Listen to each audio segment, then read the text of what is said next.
அருட்பெருஞ்சோதி அருட்பெருஞ்சோதி தனிப்பெரும் கருணை அருட்பெருஞ்சோதி. எல்லா உயிர்களும் இன்புற்று வாழ்க, வள்ளல் மலரடி வாழ்க வாழ்க, கொல்லா விரதம் குவளை எல்லாம் ஓங்குக, நல்லோர் நினைத்த நலம் பெறுக, நன்றி நினைத்து எல்லோரும் வாழ்க இசைந்து. உலக மக்களே, அறிவார்ந்த அன்பர்களே, ஆண்மநேய ஒருமைப்பாடுடைய அன்பர்களே, வல்லப்பமான மக்களிய திருவருட்பாவில் 3ஆம் திருமுறையில் பதிகம் 7 இன்பப் புகழ்ச்சி என்ற பதிகத்தில் இருக்கின்ற பாடலுடைய விளக்கங்களை பார்த்து கொண்டிருக்கிறோம். இன்பப் புகழ்ச்சி மொத்தம் 10 பாடல்களை கொண்டது. இதுவரையிலும் 7 பாடலுடைய விளக்கங்களை பார்த்திருக்கிறோம். இன்று 8வது பாடலுடைய விளக்கத்தை பார்க்க போகிறோம். சமயங்களும் மதங்களும் மார்க்கங்களும் சூழ்ந்திருந்த காலகட்டங்களில் சமயத்தை சேர்ந்தவர்கள், மதங்களை சேர்ந்தவர்கள், மார்க்கங்களை சேர்ந்தவர்கள் எல்லாம் எப்படியெல்லாம் இறைவனை வணங்கி கொண்டிருந்தார்கள் என்பதையும், சைவ சமயத்தை சேர்ந்தவர்கள் எப்படியெல்லாம் வழிபாடுகள் செய்து கொண்டிருந்தார்கள் என்பதையும், அதே போன்று வைணவ சமயத்தவர்கள் கௌபாரம், சௌரம், சாகதம், இந்த சமயத்தை சார்ந்தவர்கள் எல்லாம் எப்படியெல்லாம் இறைவனை வழிபட்டு கொண்டிருந்தார்கள், தங்கள் கருத்துக்கு ஏற்றபடி, கற்பனைக்கு ஏற்றபடி இறைவனை உருவங்களை செய்து இவன்தான் கடவுள் என்ற நிலையில் இருந்து கொண்டு எப்படியெல்லாம் வழிபட்டார்கள் என்பதையும், அதற்கு ஏற்றபடி ஆலயங்களை அமைத்து வழிபாட்டு முறைகளை எப்படியெல்லாம் அமைத்தார்கள் என்பதையும் ஒவ்வொரு பாடலின் மூலமாக நாம் பார்த்து கொண்டிருக்கிறோம். 1ஆம் திருமுறையிலிருந்து 4ஆம் திருமுறை வரைக்கும் சரியே கிரியை யோகம் என்ற 12 நிலைகள், முன்னாங்க 12. இந்த 12 நிலைகளிலும் எப்படியெல்லாம் சமயத்தை சேர்ந்தவர்களும், மதங்களை சேர்ந்தவர்களும், மார்க்கங்களை சேர்ந்தவர்களும் இறைவனை வழிபட்டார்கள் என்பதை திருவருட்பாவிலே 1ஆம் திருமுறையிலிருந்து 4ஆம் திருமுறை வரைக்கும் நமது இறைவன் வல்லற்பமானவர்கள் தெளிவாக அருளியிருக்கிறார்கள் என்பதை இங்கே நான் குறிப்பிட விரும்புகிறேன். காரணம், இந்த மண்ணு உலகிற்கு ஒரு தாயின் வழியாக அருட்பெருஞ்சோதி ஆண்டவரால் வருவிக்க உற்று 9 ஆண்டுகள் வரையிலும் தான் யார் என்ற நிலையில் தெரியாத நிலையில் அவர் இருந்து கொண்டிருந்தார். காரணம், மறைப்பு நிலை. இறைவன் ஆட்கொள்ள வேண்டும். அப்போ 9வது ஆண்டில் வருவிக்க உற்று 9வது ஆண்டில் ஆட்கொண்ட பிறகு இவருடைய மறைப்பு நிலை நீங்குகிறது. மறைப்பு நிலை நீங்கியவுடனே இந்த மண்ணிலுக்கு வருவிக்க உற்றோம் என்ற நிலை மட்டும் அவருக்கு தெரிகிறது. அந்த நிலையில் இருந்து கொண்டிருந்த பொழுது திருவெற்றியூரிலே சென்று தியாகராஜ பெருமானை வழிபாடு செய்கிறார். தியாகராஜ பெருமானை வழிபாடு செய்யும் பொழுது காட்சி கொடுக்கிறார். தியாகராஜ பெருமான் மறைந்து விடுகிறார். திருவிழா வீதி வரும்போது இவர் தெருவிலே நின்று கொண்டிருக்கிறார். வல்லற்பமானவர்கள் தெருவிலே நின்று கொண்டிருக்கிறார்கள். திருவிழா வீதியை பார்ப்பதற்காக, இறைவனுடைய பவனியை பார்ப்பதற்காக தெருவிலே நின்று கொண்டிருக்கிறார்கள். இவரை பார்த்தவுடனே தியாகராஜ பெருமான் திரும்பி பார்க்காமல் ஓடுகிறார். ஏன் ஓடுகிறார் என்பதை பல பாடல்களில் நாம் விளக்கம் பார்த்திருக்கிறோம். இப்பவே இவர்கிட்ட மாட்டிக்கிட்டா இவன் கேட்கிற கேள்விகளுக்கு பதில் சொல்ல முடியாது என்ற நிலையில் இன்னும் ஆண்டுகள் இருக்கின்றன, 51 ஆண்டுகள் இருக்கின்றன. அதனால் திரும்பி பார்க்காமல் தியாகராஜ பெருமான் ஓடுகிறார். அதன் பிறகு தன்னுடைய மனநிலையை, எப்படியெல்லாம் மனநிலையில் துன்பப்பட்டார் என்பதையும், அதன் பிரகாரம் நாரையை தூது அனுப்புகிறார் தியாகராஜ பெருமானிடம். தன்னுடைய மனக்குமுறலை நாரையிடம் சொல்லி தூது அனுப்புகிறார். எந்த பலனும் இல்லை. அதன் பிறகு கிளிகளை தூது அனுப்புகிறார். எந்த பலனும் இல்லை. எந்த பதிலும் தியாகராஜ பெருமானிலிருந்து வரவில்லை. இந்த நிலையில் இருக்கும்போது, இனிமேல் வீட்டை விட்டு வெளியே செல்வதில்லை என்ற நிலையில் இருக்கும்போது தியாகராஜ பெருமான் இவரை தேடி வருகிறார். இவரை தேடி வரும்போது அந்த காதல் எப்படி இருக்கிறது என்பதை ஒவ்வொரு பாடலின் மூலமாக நாம் பார்த்தோம். 6ஆம் பதிகம் வரைக்கும் நாம் பார்த்தோம். இன்பக் கிளவி வரைக்கும் நாம் பார்த்தோம். இப்போ இறைவனை இவர் காதலிக்கிறார் என்பது இறைவன் மீது அன்பு கொண்டுள்ளார். அப்போ உள்ளம் சொல்லுகிறது. தாய் ஒரு மகளிடம் சொல்லுவது போல இந்த பாடலை நமக்கு அருளி இருக்கிறார்கள்.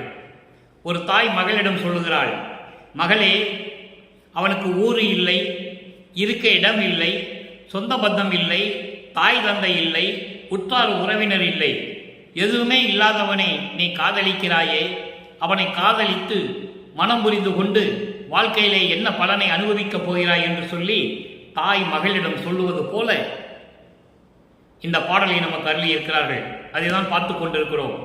இதனால் உலக மக்களுக்கு என்ன தெரிவிக்கிறார் என்பதையும் நாம் விளக்கத்தை பார்க்க போகிறோம். நல்லா கவனிச்சுக்கிட்டே வரணும். அதாவது வல்லப்பமானுடைய இறைநிலையை 201 ஆண்டுகள் காலமாக 201 ஆண்டுகள் முடிந்துவிட்டது. வல்லப்பமானுடைய இறைநிலையை, அவருடைய வருவிக்க உற்றதை, திருவெட்பாவிலே என்ன கூறியிருக்கிறார் என்பதை மக்களிடம் விளக்கமாக யாரும் எடுத்து கூறவில்லை என்பதுதான் வேதனையான விஷயம். அவர் ஒரு சாதாரண மானிடனாக மனித உருவிலே அவர் வந்தவர் அல்ல என்பதை நீங்கள் புரிந்து கொள்ள வேண்டும். அப்போ வருவிக்கூற்ற பிறகு இந்த நிலையில் இருக்கும்போது சமயங்களும் மதங்களும் மார்க்கங்களும் சூழ்ந்திருந்த காலகட்டங்களில் எப்படியெல்லாம் இறைவனை வேண்டுகிறார் என்பதை இப்போ நம்ம பார்க்க போகிறோம். உள்ளம் சொல்லுகிறது, தாய் மகளிடம் சொல்லுவது போல இந்த பாடலை நமக்கு அருளியிருக்கிறார்கள். நன்றாக கவனியுங்கள். தங்கும் இருப்பார், தங்கும் இருப்பார், கண்மணியை தரிப்பார், என்பின் தார்புனைவார், துங்கும் அருள் கார்முகில் அணையார், சொல்லும் நமது சொல் கேட்டே இங்கும் இருப்பார் அங்கும் இருப்பார், எல்லாம் இயல்பில் தாம் உணர்ந்தே எங்கும் இருப்பார், மகளே நீ ஏதுக்கு அவரை விளைந்தனையே. இந்த பாடலுடைய பதவுரை பாருங்க, அதன் பின் விளக்கம். பதவுரை பாருங்க. தங்கும் இருப்பார். தங்கும் இருப்பார் என்பது இந்த பிரபஞ்சத்தில் பரிபூர்ணமாக எல்லா இடங்களிலும் நிறைந்து இருப்பார். தங்கம் இருப்பார் என்று சொல்கிறார். அதுக்கு பிறகு பாருங்க, கண்மணியை தரிப்பார். நம் கண்மணி போன்று விளங்கி கொண்டிருப்பவர், கண்ணிலே இருக்கின்ற அந்த கண்மணி போன்று விளங்கி கொண்டிருப்பவர், என்பின் தார் புனைவார். தார் என்பது மாலை, என்பில் தான் புனைவார் என்பது மண்டை ஓடுகளையும் எலும்புகளையும் மாலையாக தொடுத்து அணிந்து கொண்டிருப்பவர். அதான் என்பின் தார் புனைவார் என்று சொல்கிறார். தார் என்பது மாலை, புனைவார் என்பது அணிந்து கொள்வார், என்பின் என்பது மண்டை ஓடுகளையும் எலும்புகளையும் மாலையாக கொண்டு அணிந்திருப்பவர். இந்த சமயங்களும் மதங்களும் மார்க்கங்களும் அதை சொல்லிட்டு இருந்தன. உண்மையான இறைவன், ஆதியும் அந்தம் இல்லாமல் தோன்றிய இறைவன் அருட்பெருஞ்சோதி என்று அவங்களுக்கு தெரியாது.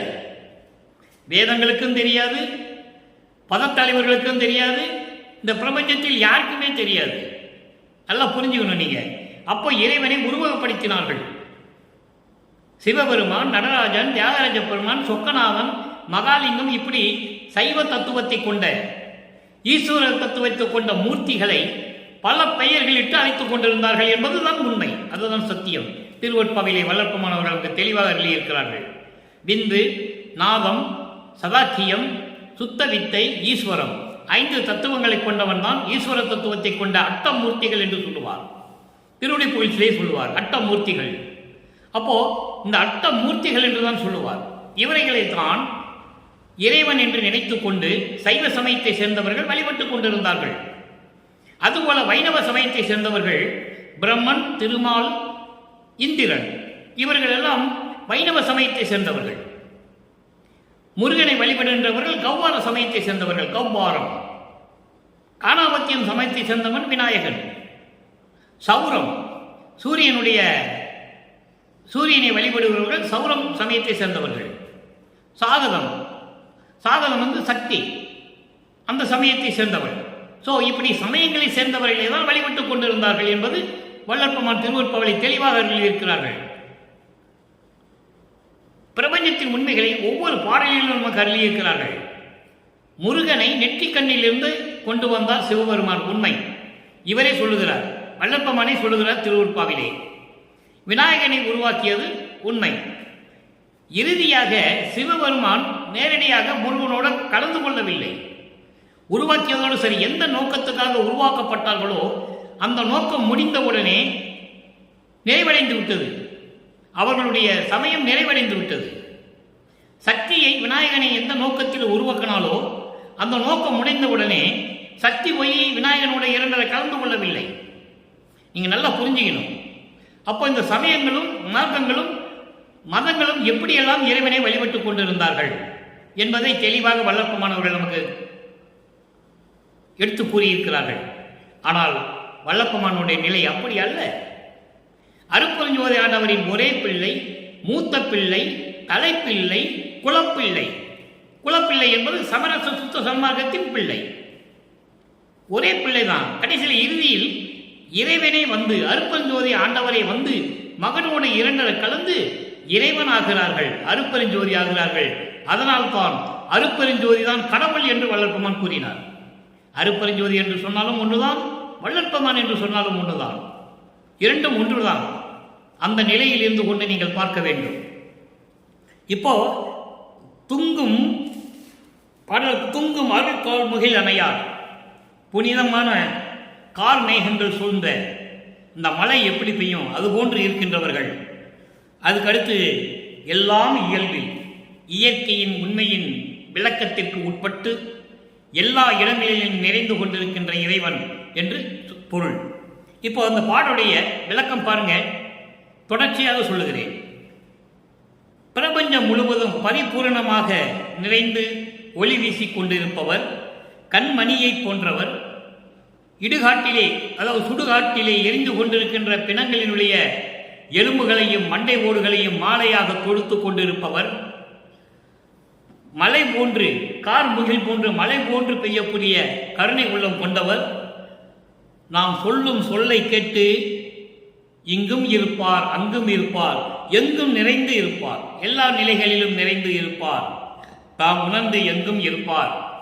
மகளே, நீ எதற்காக அவளை விரும்பினாய்? நீ எதற்காக அவரை விரும்பினாய் மகளே? இப்படிப்பட்ட நிலையில் இருக்கின்றவன் உன்னை மணந்து கொண்டு எப்படி வாழ்க்கையை நடத்துவான் என்று ஒரு தாய் மகளிடம் சொல்லுவது போல விளக்கி கூறியிருக்கிறார்கள். உலக மக்களுக்கு தெரிவிப்பது என்னவென்றால், இதனால் வள்ளற்பெருமான் உலக மக்களுக்கு எப்படி தெரிவிக்கிறார்? உலக மக்களே, நான் இந்த மண்ணுலைக்கு வருவிக்க உற்று எனக்கு மறைப்பு நீங்கிய பிறகு இறைவனை காண வேண்டும் என்பதற்காக திருவெற்றியூர் சென்றேன். திருவெற்றியூர் சென்றவுடனே பல நிலைகள் மாறி இறைவன் என்னை தேடி வந்து கொண்ட நிலையெல்லாம் வந்துவிட்டது. அவன் எப்படி இருப்பான் என்றால், என் உள்ளம் சொல்லுகிறது, என் உள்ளம் மனம் அலை பாய்கிறது.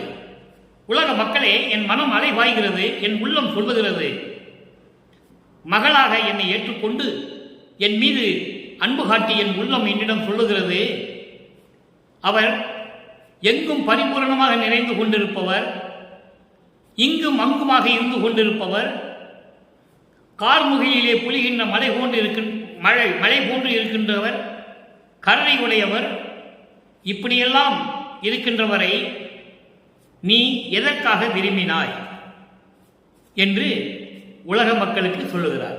இப்படியெல்லாம் என் உள்ளம் கேட்கிறது உலக மக்களே என்று சொல்லுகிறார். இப்போ இந்த நிலை மாறுகிறது.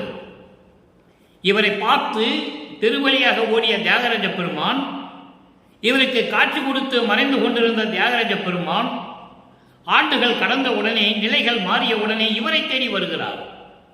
அதனுடைய பதியங்களை எல்லாம் நாம் பார்த்து விட்டோம்.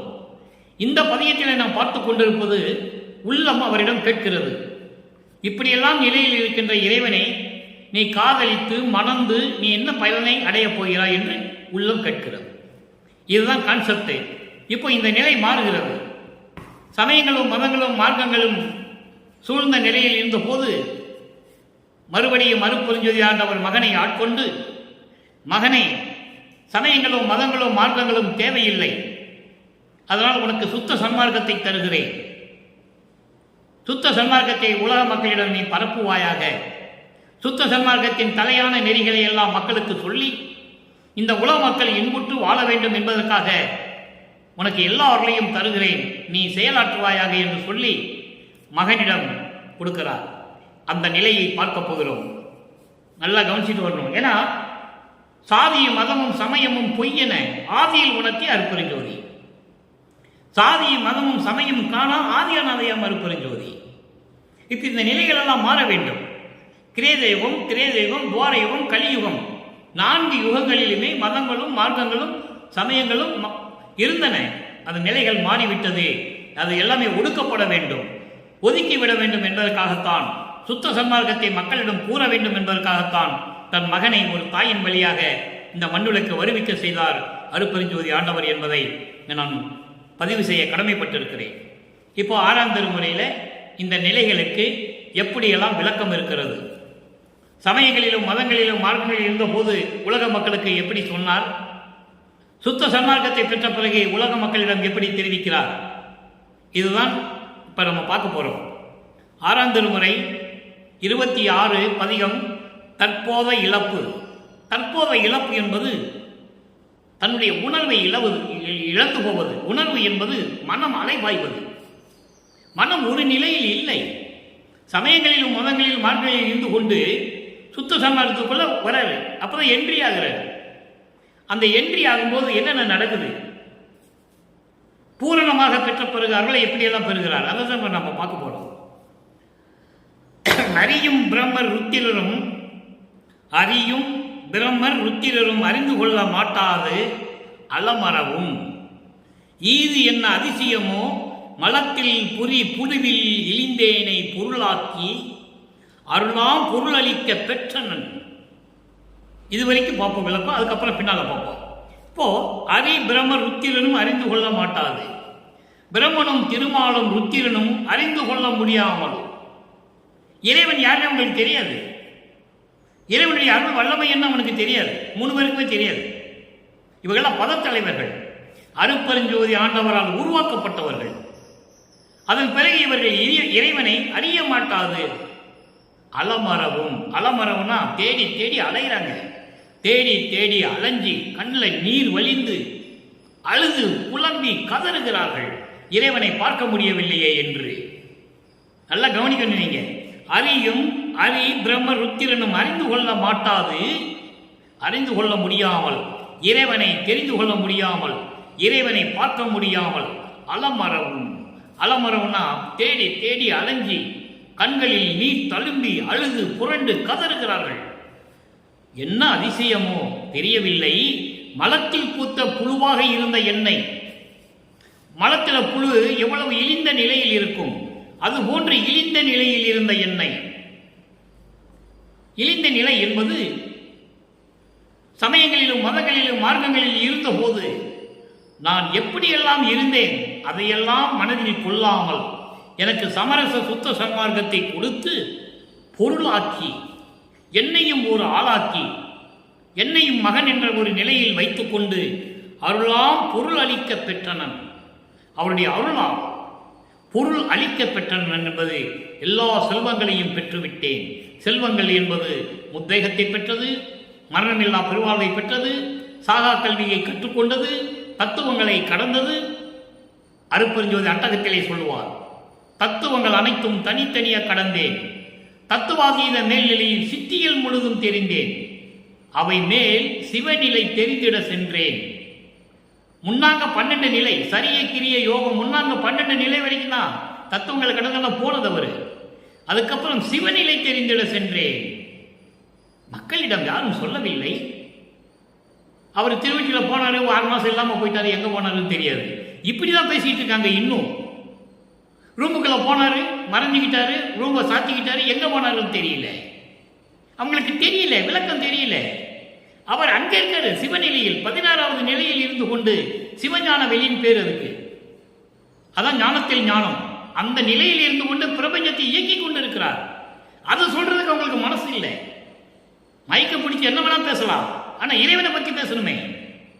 ஆனா இந்த நிலையில் இருந்து கொண்டு பொருளாக்கி அளிக்க பெற்றனன். பிரபஞ்சத்தில் எந்த முனிவனும் எந்த ரிஷியும் சொன்னதில்லை. எத்தனையோ கோடியான முனிவர்கள், ரிஷிகள், கல்வியாளர்கள், அறிஞர்கள் எல்லாருமே தோன்றினார்கள். யார் சொன்னது? இறைவனின் இந்த அருளை எல்லாம் நான் பெற்றுக்கொண்டேன் என்று யாரும் சொல்லவில்லை. இறைவனை வேண்டி பாடினார்கள், புகழ்ந்தார்கள், இறைவனிடம் அருளை பெற்றுக்கொண்டு ஞானம் பெற்றார்கள், முத்தி அடைந்தார்கள். ஞான சித்தியை யாருமே அடையவில்லை. ஞான சித்தியை அடைந்தது வள்ளற்பெருமான் ஒருவர் தான். உலக மக்களுக்காக காட்டியது. அவர் ஏற்கனவே இறைவனாக வந்தவர். அப்படி இருந்திருந்த காலகட்டங்களில் இப்படியெல்லாம் அளிக்க பெற்றனன்.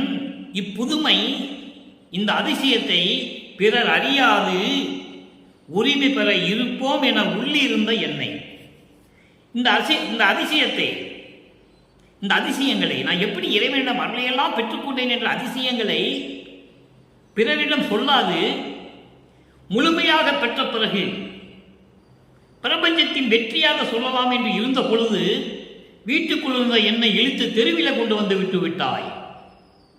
எப்படி சொல்ற பாருங்க. யாருக்கும் தெரியாது இருந்த என்னை எல்லாரையும் பெற்ற பிறகு இந்த உலக மக்களுக்கு தெரிவிக்கலாம், பிரபஞ்சத்தின் வெற்றியாக அறிவிக்கலாம் என்று இருந்த என்னை வீட்டுக்குள்ள இருந்த எண்ணெய் எடுத்து வெளியே கொண்டு வந்து விட்டாய் பிறர் அறியும்படி. உரிமை பெற இருப்பன் என உள்ளிருந்த எண்ணெய் உலகறிய வெளியில் இழுத்து உலகில் விருத்தியினால், உலகில் நடையளிக்கின்ற விவகாரத்தினால், செயல்களினால் ஒவ்வொன்றிலும் எனக்கு தலையிட்டு என்னை தடுத்து தெருவில் கொண்டு வந்து விட்டு விட்டாய். இப்படி ஆட்டுகின்ற விதியை நினைந்து, ஐயோ இப்படியெல்லாம் விதி நம்மளை ஆட்டுகின்றது என்று நாம் நினைத்து, ஐயோ மனம் அலை பாய்கின்றது அரசே, அலை பாய்கின்றது கான் மன்றில் நடத்த அரசே. எவ்வளவு அற்புதம் பாருங்க பாடல். பிரம்மனும் திருமாலூர் ருத்திரனும் இவரை பார்க்க முடியாமல் அலைந்து அலைந்து தேடி பல யுகங்களாக பார்க்க முடியாமல் நின்று கொண்டிருந்த போது என்னையும் ஒரு பொருளாக்கி, என்னையும் ஒரு மனிதனாக, என்னையும் ஒரு ஆளாக நினைத்து, ஒரு பொருளாக நினைத்து, எனக்கும் சில அருள்களை கொடுத்து, இன்னும் நிறைய பெற்ற பிறகு பிரபஞ்சத்தின் வெற்றியாக கூறலாம் என்று நான் இருந்தபோது வீட்டுக்குழுந்த என்னை உலகறிய தெருவுக்கு கொண்டு வந்து விட்டு விட்டாய். அப்படின்னா என்ன அர்த்தம்? என்னை புலம்ப வைத்து விட்டாய். யாருக்கு தெரியாமல் கொடுப்பதை விட்டுவிட்டு இப்படியெல்லாம் என்னை அலைய வைக்கிறாய். என் மனம் அலை பாய்கின்றது அரசே. ஞான சபையில் இருக்கின்ற, சத்திய ஞான சபையில் இருக்கின்ற அருப்பெருஞ்சோதியை என்று சொல்லுகிறார். இன்று நான் பார்த்த 3ஆம் திருமுறையிலே 7வது பதியத்தில் இருக்கின்ற இன்ப புகழ் சேர்ந்த 8வது பாடலிலே மனம் இவரிடம் சொல்லுகிறது, அவனுக்கு ஒண்ணுமே இல்லை, அவனை போய் நீ காதலிச்சு என்ன பண்ணுவேன்னு கேட்கிறாரு. உள்ளம் கேட்குது. அந்த உள்ளத்திற்கு இங்கே பதில் சொல்லுகிறார். இப்படியெல்லாம் உள்ளம் என்ன கேட்டது, இப்பவும் எனது மனம் அலை பாய்கின்றது. அதுக்கு விரிவான பதில் அடுத்த பதியத்தில் வருது பாருங்க. அபயத்திறன் 28வது பதிகம், அபயத்திறன் 28வது பாடல். 3ஆம் திருமுறையில் இருக்கிற இன்ப புகழ்ச்சியுடைய 8வது பாடலுக்கு அபயத்திறன் 6ஆம் திருமுறையில் 8வது பாடலிலே விளக்கம். கவையெல்லாம் தவிர்ந்த வெறும் மரம் அணையே. அன்பர்களே, பாடலை நன்றாக கவனியுங்கள். இறைவன் கொடுத்த வேலையை, இறைவனிட்ட கட்டளையை செம்மையாக செய்ய வேண்டும் என்ற காரணத்தினால்தான் இறைவனிடம் தயவாலையும் கருணையாலையும் விளக்கத்தை பெற்றுக்கொண்டு உங்களிடம் நான் பேசிக் கொண்டிருக்கிறேன். நான் தமிழ் இலக்கணம் இலக்கியம் படித்தவன் அல்ல. இறைவன் கொடுத்த விளக்கம் நான் பேசிக் கொண்டிருக்கிறேன். நன்றாக கவனியுங்கள். கவ்வையெல்லாம் தவிர்ந்த வெறும் மரமனையே, கல்லேன் கல்லுண்ட கடையே, கல்லுண்ட கடியேன் சுவையெல்லாம் விரும்பி சுழன்ற ஓர் கடையே, துஷ்டர் தீதியெல்லாம் துணிந்தேன், இவையெல்லாம் அந்நாள் உடையனோ இல்லனோ. நல்லா கவனிக்கணும். அந்நாள் இந்நாள் என்று சொல்லுவார். அந்நாள்னா முந்தா நாள், இந்நாள்னா இன்னைக்கு, அப்படி இல்லை. அதில் நிறைய விளக்கம் இருக்கிறது. இவையெல்லாம் அந்நாள் உடையனோ இல்லனோ, இந்நாள் இந்த நாள் இந்நாள் இறைவா நின் அருளால் நவையெல்லாம் தவிர்ந்தேன். தூயனாய், நல்லா கவனிக்கணும், தூயனாய் உன்னையே நம்பினேன், கைவிடேல் எனையே. சமயங்களிலும் மதங்களிலும் மார்க்கங்களில் இருந்தபோது கிளைகளே இல்லாத பட்டம் மரம் போல இருந்தேன். கவை என்பது கிளைகள், கிளைகள் எல்லாம் இல்லாத பட்டம் மரம் போன்று நின்று கொண்டிருந்தேன். எப்போ? சமயங்களிலும் மதங்களிலும் மார்க்கங்களிலும் நான் ஈடுபட்டு கொண்டிருந்த போது பட்ட மரம் போன்று, கிளைகளே இல்லாமல் பட்ட மரம் போன்று நின்று கொண்டிருந்தேன். திருடனாக இருந்தேன். ஏன் சொல்றேன்? இவர் போய் திருடினாரா? இல்லை, அந்த நிலையில் இருந்தார். ஒரு திருடன் எப்படி முடிச்சுக்கிட்டு இருப்பான்? எதையும் தெரியாம முடிச்சுக்கிட்டு இருப்பான். இங்க போலாமா அங்க போலாம்னு முடிச்சுக்கிட்டு இருப்பான், நினைச்சுக்கிட்டு இருப்பான். அதான் சொல்றார். கல்லுண்ட கடியே, கல் உண்டவர்கள் நிலை தடுமாறுவது போல. கல்லுண்ட கடியன்னா இவர் கல்லு குடிச்சாருன்னு நினைச்சிடக்கூடாது. நண்பர்களை நல்லா கவனிக்கணும். கல்லுண்ட கடியேன்னு சொல்றாரு. கல்லுண்ட கடியன்னா நான் கல் உண்டேன் அப்படின்னு சொல்றாருன்னு நீங்க நினைச்சிடக்கூடாது. அப்படி இல்லை. மது உண்டு, கல் உண்டு, தலைக்கு ஏறி என்ன செய்கின்றோம் என்று தெரியாமல் நிலை தடுமாறி கொண்டிருந்த கடையவர்களில் கடையேன் நான் என்று சொல்லுகிறார். அப்போ மனநிலை தடுமாறி நின்று கொண்டிருக்கிறேன் என்று சொல்லுகிறார். அதான் கல்லுண்ட கடியே. கல் உண்டவர்கள், மது உண்டவர்கள், மது அருந்தியவர்கள் எப்படி நிலை தடுமாறி இருக்கிறார்களோ அதுபோன்று சமயங்களிலும் மதங்களிலும் மார்க்கங்களில் இருந்து கொண்டு நான் நிலை தடுமாறி கொண்டிருந்தேன். அதான் அதுக்கு பொருள். சுவையெல்லாம் விரும்பி சுழன்றது. எங்கே இனிப்பான சுவையான உணவு கிடைக்கிறதோ என்று சொல்லி அலைந்து கொண்டிருப்பார்கள். அதுபோன்று நானும் அலைந்து கொண்டிருந்தேன், அந்த நிலையில் இருந்தேன் என்று சொல்லுகிறார். அடுத்து துஷ்டன், நான் ஒரு துஷ்டனாக இருந்து கொண்டிருந்தேன், தீதுமெல்லாம் துணிந்தேன், எல்லா தீய செயல்களையும் நான் செய்து கொண்டிருந்தேன். அதோடு மட்டுமல்ல, இவையெல்லாம் அந்நாள் உடையனோ இல்லனோ. அந்நாள் என்பது நான் இந்த மண்ணுலைக்கை வருவிக்க உற்று நான் யார் என்று தெரியாத நிலையில் இருந்த பொழுது 9வது ஆண்டில் என்னை நீ வந்து ஆட்கொண்ட பிறகு நான் சமயங்களிலும் மதங்களிலும் மார்க்கங்களில் இருந்த அந்த நாள் இருக்கிறதே, அது அந்த நாள்களிலே இதெல்லாம் நான் இப்படியெல்லாம் நீ இருந்தேனா இல்லையானா என்று கூட எனக்கு மனநிலை தெரியவில்லை. எப்படி சொல்றார் பாருங்க, அந்த நாளில் நான் இப்படியெல்லாம் இருந்தேனா இல்லையான்னு எனக்கு தெரியல. துஷ்டனா இருந்தேனா இல்லை கல்லுண்டவர்கள் போல நான் நிலை தடுமாறி கொண்டு இருந்தேனா, அறுவு சுவை உணவு எப்படி உண்ணலாம் என்று அலைந்து கொண்டிருக்கிறார்களே அவர்கள் போல் இருந்தேனா, இப்படியெல்லாம் நான் அந்த நாளிலே இருந்தேனா இல்லைனா என்று கூட எனக்கு மனநிலையில் தெரியவில்லை. ஆனால் இந்த நாள் என்பது நீ சமரச சுத்த சன்மார்க்கத்தை கொடுத்த பிறகு இந்த நாள் இப்பொழுது இறைவா நின் அருளால் நவையெல்லாம் தவிர்ந்தேன், எல்லா குற்றங்களையும் தீய செயல்களை எல்லாம் நீக்கிவிட்டேன்.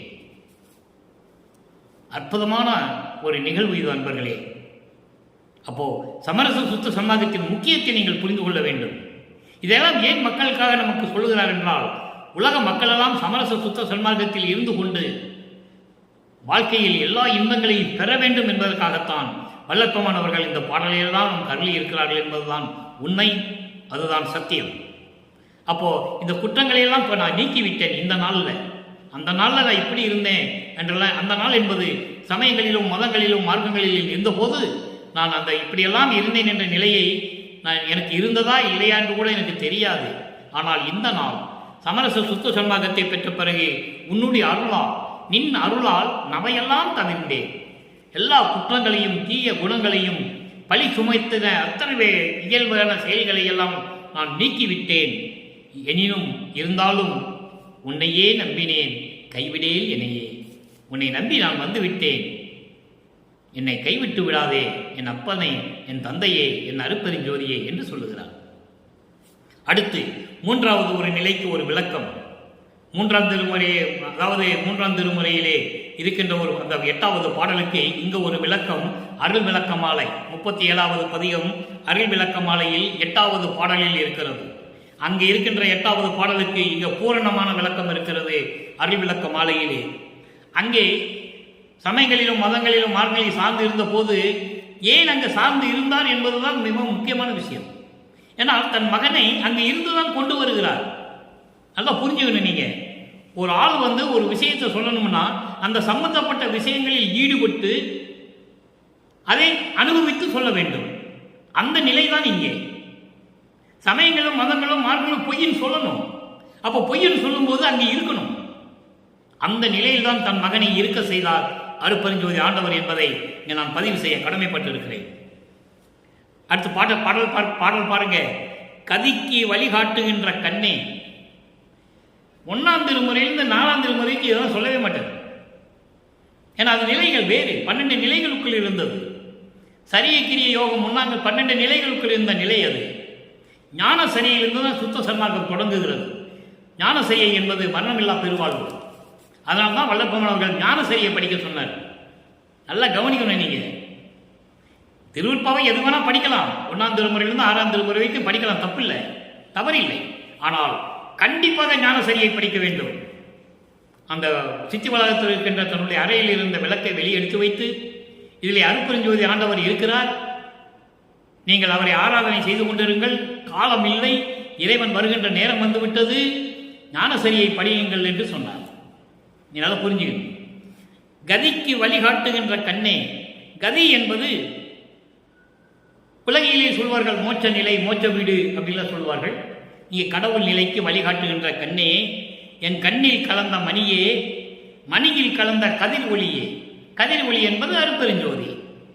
அதுக்கப்புறம் விதிக்கும் உலகு உயிருக்கு உயிராய் விளங்குகின்ற சிவமே. இங்கே சிவம் என்பது சிவன் அல்ல. நான் ஏற்கனவே இதுக்கு விளக்கம் கொடுத்திருக்கிறேன் நண்பர்களே. சிவன் வேறு, சிவன் வேறு.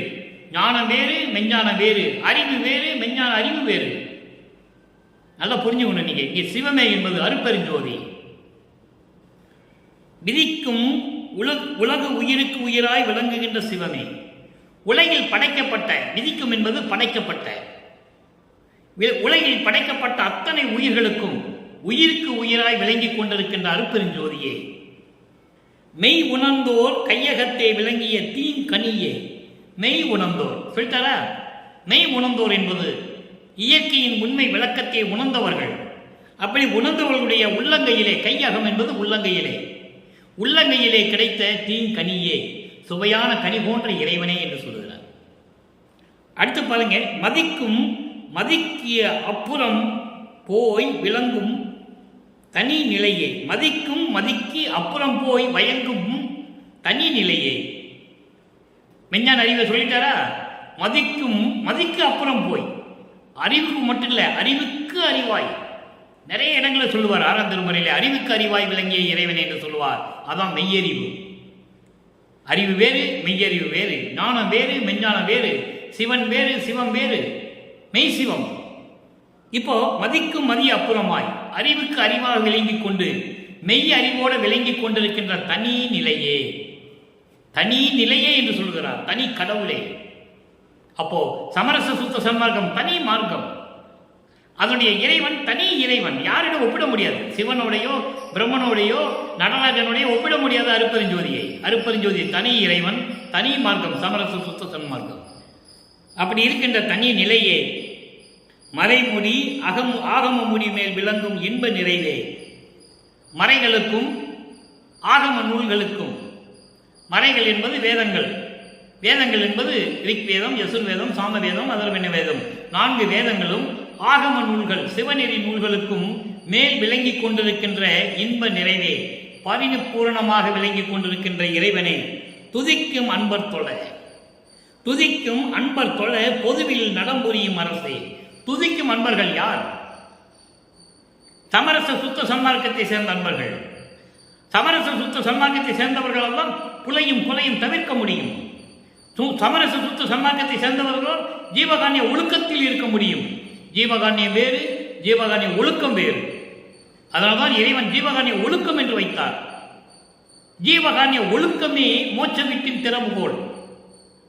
மோட்ச வீடும் பூட்டி இருக்கு, திறக்கணும். திறக்கணும்னா ஜீவகான்யம் என்ற சாவி இருக்கணும். அந்த சாவியை வச்சு அந்த பூட்டை திறக்கணும்னா சுத்த சன்மார்க்கம் இருக்கணும். சுத்த சன்மார்க்கம் இல்லாமல் நீ ஜீவகான்ய ஒழுக்கத்தில் இருந்து பூட்டை திறக்க முடியாது. அதுதான் உண்மை. அப்போ சுத்த சன்மார்க்கத்தில் இருந்து கொண்டு, ஜீவகான்ய ஒழுக்கத்தில் இருந்து கொண்டு மோட்ச வீட்டை திறக்க வேண்டும். அப்படிப்பட்ட அன்பர்கள் கொழும்படி இருந்து கொண்டிருக்கின்ற சத்தியஞான சபையிலே அருளநலம் செய்து கொண்டிருக்கின்ற இறைவனே, என் தந்தையை அருட்பெருஞ்சோதி ஆண்டவரே, நான் சொன்மாலை சூட்டுகின்றேன், சொல் மாலை சூட்டுகின்றேன். இங்கு மருவி இன்னாக இருக்கிறது. அதான் சொன்மாலை என்று சொல்லுகிறார். சொன்மாலை என்பது சொல் மாலை. சொல் மாலை சூட்டுகின்றேன், நான் பாமாலை சூட்டுகின்றேன், விண்ணப்பங்கள் வைக்கின்றேன், முறையீடுகள் கொடுக்கின்றேன். எல்லாவற்றையும் நீ ஏற்றுக்கொண்டு, எல்லாவற்றையும் ஏற்றுக்கொண்டு எனக்கு அருள வேண்டும் என்று சொல்லி இந்த பாடலை நமக்கு அருளி இருக்கிறார்கள். ஆக சுத்த சன்மார்க்கத்தை பெற்ற பிறகு இந்த நிலைகள் வருகிறது. அடுத்து 110 பதிகம் தனித்திரு அலங்கள் 38வது பாடல் நிறைவான விளக்கம். 3ஆம் திருமுறையில் இருக்கின்ற இன்ப புகழ் செல்கின்ற 8வது பாடலுக்கு இங்க தனித்திரு அலங்களிலே 38வது பாடலிலே ஒரு விளக்கம் இருக்கிறது. எவ்வுயிரும் பொது என கண்டு, எவ்வுயிரும் பொது என கண்டு இறங்கி உபகரிக்கின்றார் யாவர், அந்த செவ்வியதம் செயல் அனைத்தும் திருவருளின் செயல் என்று தெரிந்தேன். எனவே தெரிந்தேன். அதாவது எல்லா உயிர்களும் ஒன்றுதான். எல்லா உயிர்களும் ஒரே நிலையில் இருக்கின்ற, சமமாக இருக்கின்ற உயிர்கள் தான். அப்படி நினைக்கின்றவர்கள் யாராக இருக்கின்றார்களோ அந்த மேலோர்களின் செயல்கள் அனைத்தும் உன் திருவருளின் செயல் என நான் அறிந்தேன். எவ்வளவு அற்புதமா சொல்றார் பாருங்க. எல்லா உயிரையும் தன் உயிர் போல் பாதிக்க வேண்டும். ஆன்ம ஒழுக்கத்தில் சொல்வார். ஆன்ம ஒழுக்கத்தில் தெளிவாக சொல்லுவார் வல்லப்பமானவர்கள். ஜீவ ஒழுக்கம், ஆன்ம ஒழுக்கம், கர்ண ஒழுக்கம், இப்படியெல்லாம் சொல்லுவார். இந்திரிய ஒழுக்கம். அப்போ எல்லா உயிர்களையும் தன் உயிர் போல் நினைக்க வேண்டும். அப்படி யார் நினைக்கின்றார்களோ அந்த மேலவர்களுடைய செயல்கள் அனைத்தும் உன் திருவருளின் செயல் என நான் அறிந்தேன். அப்போ எல்லா உயிர்களும் சமம், எல்லாரும் தன் உயிர் போல் பார்க்க வேண்டும். அப்படி உபகரிக்கின்றவர்கள், எல்லா உயிர்களையும் தன் உயிர் போல நினைத்து உபகாரம் செய்கின்றவர்கள், உதவி செய்கின்றவர்கள், அவர்கள் அப்படிப்பட்ட மேலோர்களின் செயல்கள் எல்லாம் உன் திருவருளின் செயல் என நான் அறிந்தேன், தெரிந்தேன். இங்கே மண்ணுலகில் இப்பொழுது, இங்கே என்பது இப்பொழுது, இங்கே என்பது இப்பொழுது, இந்த மண்ணுலகிலே கவ்வை இல்லா திருநெறி, கவ்வை இல்லா திருநெறி. கவ்வை என்பது குற்றம் இல்லாதது, துன்பங்கள் இல்லாதது, துயரங்கள் இல்லாதது, குற்றம் இல்லாத நெறி, திருநெறி. திருநெறி என்பது அருள்நெறி, அருள்நெறி என்பது சமரச சுத்த சன்மார்க்க நெறி. சமரச சுத்த சன்மார்க்க நெறி என்பது இறைவன் ஒருவனே என்ற நிலை, உருவ வழிபாடு கண்டிப்பாக கூடாது என்ற நிலை. உருவ வழிபாடு இருக்கக்கூடாது, அதான் சுத்த சன்மார்க்கம். அதே நேரத்தில் சுத்த சன்மார்க்கத்தின் முக்கிய தடைகள், சமயங்கள், மதங்கள், மார்க்கங்களில் சொல்லப்பட்ட இந்த சங்கற்ப விகல்பங்கள் இருக்கக்கூடாது. ஆராதனை பண்றது, அபிஷேகம் பண்றது, திருநீர் பூசுவது, கற்பூரம் ஏற்றுவது, ஊதுவத்தி கொளுத்துவது, இது சங்கற்ப விகல்பங்கள் என்று சொல்லுகிறார் வல்லப்பமானவர்கள். முக்கிய தடைகள் என்று சொல்லுகிறார், யாராலையும் மறுக்க முடியாது, எல்லாமே திருவிருப்பாவில் உண்டு.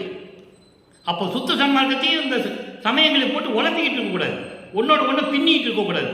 ஒன்று அதில் இருக்கணும், இல்லை இதற்கு வந்துடணும், ரெண்டையும் சேர்த்துக்கிட்டுலாம் இருக்கக்கூடாது. அதங்க சொல்றாரு கவ்வை திருநெறி, கவ்வை இல்லா திருநெறி.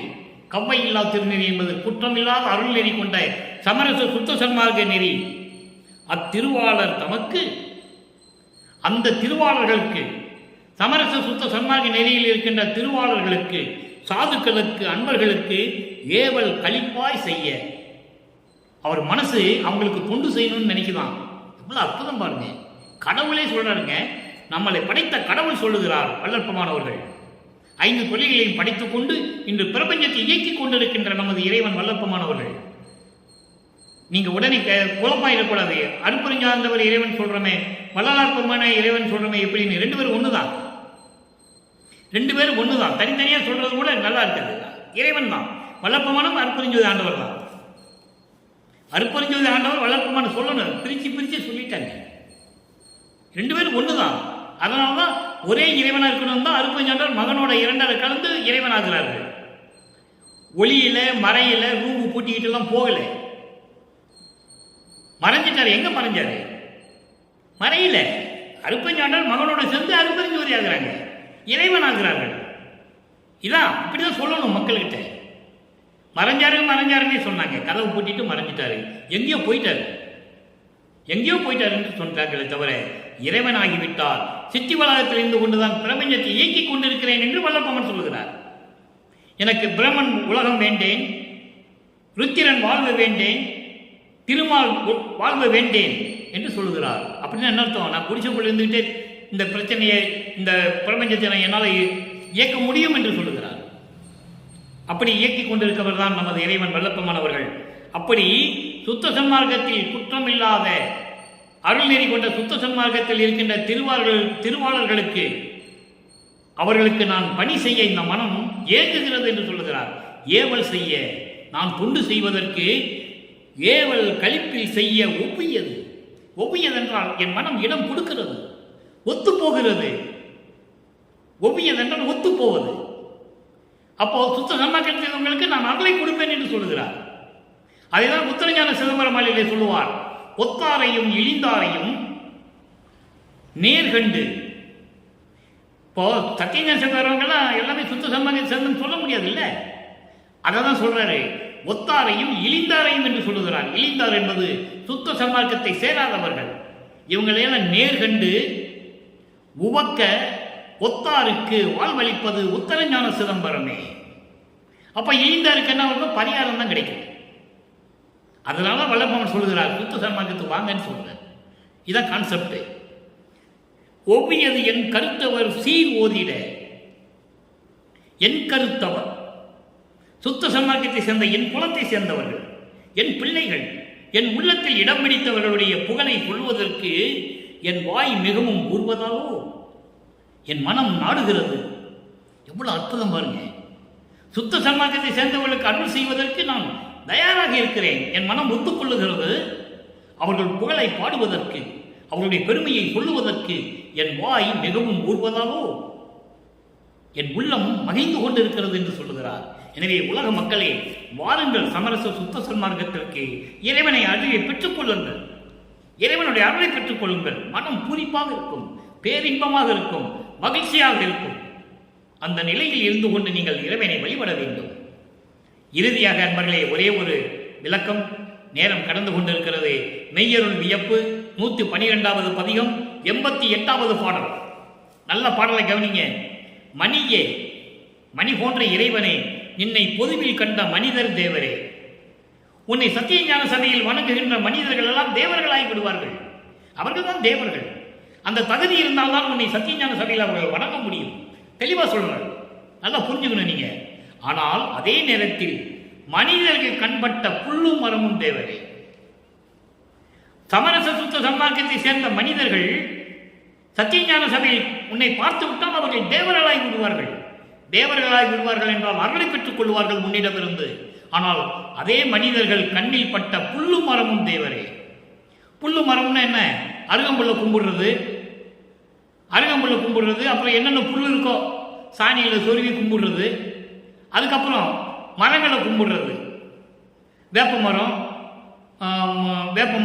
அரச மரம், வில்வ மரம் இதெல்லாம் போட்டு மஞ்சள் தடவி பொட்டு வச்சு துணி கட்டி கும்பிடுறது. அதான் சொல்றாரு, மனிதர்கள் கண்பட்ட புல்லும் மரமும் தேவரே.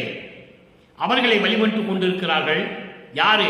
சமயங்களிலும் மதங்களிலும் மார்க்கங்களிலும் சார்ந்தவர்கள். அதங்க சொல்லுகிறாரு, நின்னை பொதுவில் கண்ட மனிதர் தேவர். அந்த மனிதர்கள் யார்? சமரச சுத்த சன்மார்க்கத்தை சேர்ந்தவர்கள். அவர்கள் தேவராக விடுவார்கள். தேவர்கள் என்பது அருளை பெற்றுக் கொள்வார்கள்.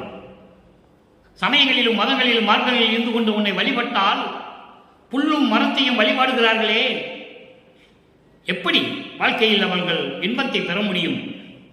புல்லும் மரமும் அவங்களுக்கு தேவர்களாக தெரிந்து கொண்டிருக்கிறார்கள். அதோடு மட்டுமல்ல, அணியேனா அழகான இறைவனே, அருட்பெருஞ்சோதியே, உன்னை பாடும் அடியர்த்தாமும் மூவரே. உன்னை பாடுகின்ற வணங்குகின்ற அடியார்கள் யார்? 3 பேர். பிரம்மன், திருமால், ருத்திரன். 3 பேர்கள் உன்னை வணங்கிக் கொண்டிருக்கிறார்கள். ஆனால் அவரை கண்டார் அவர்கள் தேவரே. அவர்கள் மூவரே. 3 பேர் அவங்களுக்குள்ளே சேர்ந்துட்டு நீ கடவுள் நீ கடவுள் நீ கடவுள்னு சொல்லிக்கிட்டு இருக்காங்க. பிரம்மன் நான் தான் கடவுள் என்றான், திருமால் நான் தான் கடவுள்னு சொல்றாப்புல, ருத்திரன் நான் தான் கடவுள்னு சொல்றாப்புல. அவங்களுக்குள்ளே சொல்லிக்கிறாங்க, நான் தான் கடவுள் நான் தான் கடவுள் நான் தான் கடவுள்னு. எவ்வளவு அற்புதமா சொல்றாரு பாருங்க. அப்போ மனிதர்கள் சத்தியஞான சபைக்கு வந்து விட்டால் தேவராகி விடுகிறார்கள். இறைவனை அருளை பெற்றுக் கொண்டு விடுகிறார்கள்.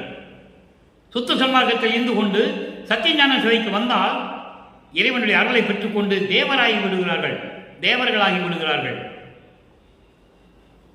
எவ்வளவுடைய மனிதர்களுடைய அறியாமையை இங்கு தெளிவாக சொல்கிறார். புல்லும் மரமும் தேவரே. மனிதர் கண்ட புல்லும் மரமும் தேவரே.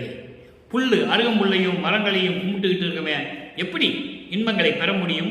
இறைவனுடைய அருளை பெற முடியும்? நின்னை பாடும் அடியார்த்தம் மூவரே. இந்த 3 பேரும் அவங்களுக்குள்ளே சொல்லிக்கிறாங்க, நீ தேவன் நீ இறைவன் நான் இறைவன் என்று அவங்களுக்குள்ளே சொல்லிக்கிறாங்கன்னு சொல்லி இந்த பாடலை உலக மக்களுக்கு தெரிவித்து நமக்கு அருளி இருக்கிறார்கள். நம்மளை எல்லாம் படைத்து ஆட்கொண்டிருக்கின்ற இறைவன் வல்லப்பம்மான் அவர்கள். எனவே உலக மக்களே, இன்று நாம் பார்த்த பாடலை விளக்கம் உங்களுக்கு விளங்கி இருக்கும் என்று நான் கருதுகிறேன். சமயங்களும் மதங்களும் மார்க்கங்களும் இல்லாத ஒரு மார்க்கத்தை உலக மக்களுக்கு தெரிவிக்க வேண்டும் என்பதற்காகத்தான் நமது இறைவன் வல்லப்பம்மான் அவர்கள் வருவிக்க உற்றவர் என்பதை நீங்கள் மறந்துவிடக் கூடாது. சுத்த சைவ நெறியில் இருந்து கொண்டு சுத்த சன்மார்க்கத்தினுடைய நெறிகளை பின்பற்றி ஜீவகாரணிய ஒழுக்கத்தை பின்பற்றி இறைவனுடைய அருளையும் செல்வங்களையும் எல்லாம் பெற்றுக்கொண்டு இந்த வையகத்திலே நீங்கள் வாழ்வாங்க வாழ வேண்டும் என்று வாழ்த்தி இந்த வள்ளலார் ஊழியன் விடைபெறுகிறேன். மீண்டும் நாளை சந்திப்போம். நன்றி, வணக்கம். அருட்பெருஞ்சோதி அருட்பெருஞ்சோதி, தனிப்பெரும் கருணை அருட்பெருஞ்சோதி.